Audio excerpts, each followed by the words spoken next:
Om Swastiastu. Perkenalkan, nama saya Komang Triatnya Dewi, nomor absen 15 dari kelas 8B.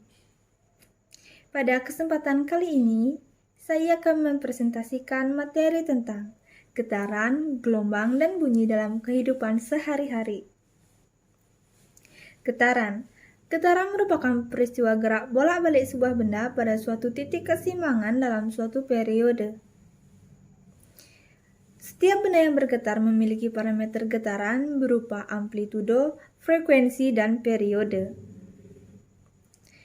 Getaran-getaran yang biasanya kita rasakan antara lain bergetarnya kaca akibat petir, getaran petikan gitar, gempa bumi, gunung meletus, dan lain-lain.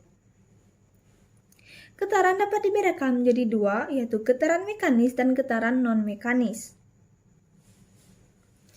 Gelombang muncul akibat adanya getaran, sehingga dapat dikatakan bahwa gelombang adalah getaran yang merambat dengan membawa suatu energi.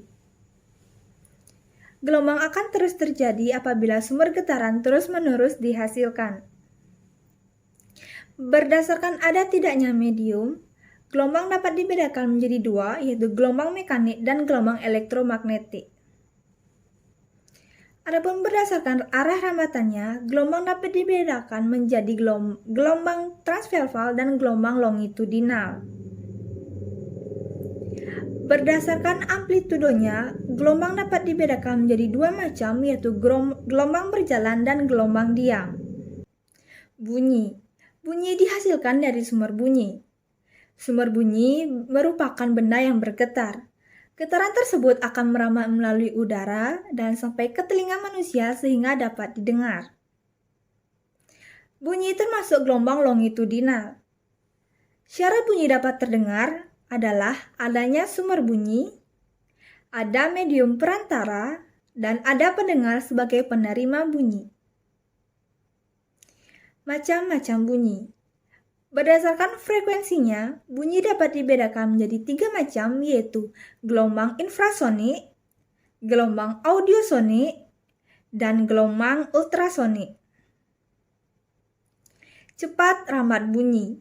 Cepat rambat bunyi adalah kuat lemahnya bunyi yang terdengar oleh penerima bunyi.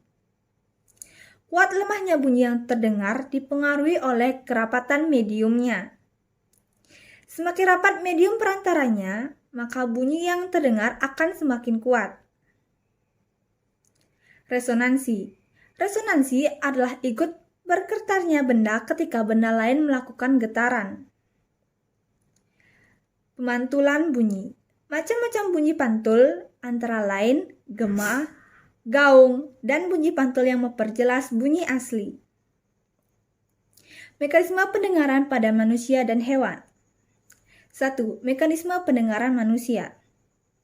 Manusia memiliki organ telinga sebagai organ pendengaran yang memiliki struktur dan mekanisme sebagai berikut. Organ telinga. Organ pendengaran berupa telinga manusia memiliki 3 susunan antara lain telinga luar, telinga tengah, dan telinga dalam. Mekanisme pendengaran pada manusia. Telinga luar akan menangkap gelombang suara yang kemudian diteruskan ke telinga tengah melalui tulang pendengaran.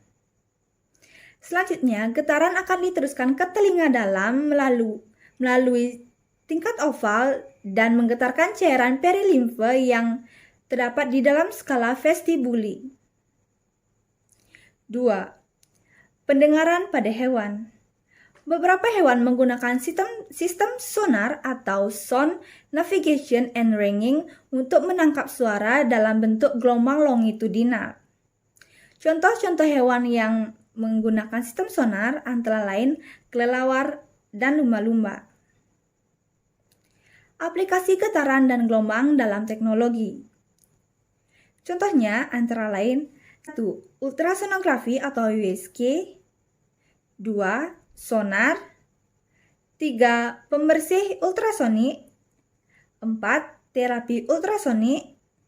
5. Sonifikasi. Dan 6. Pengujian ultrasonik.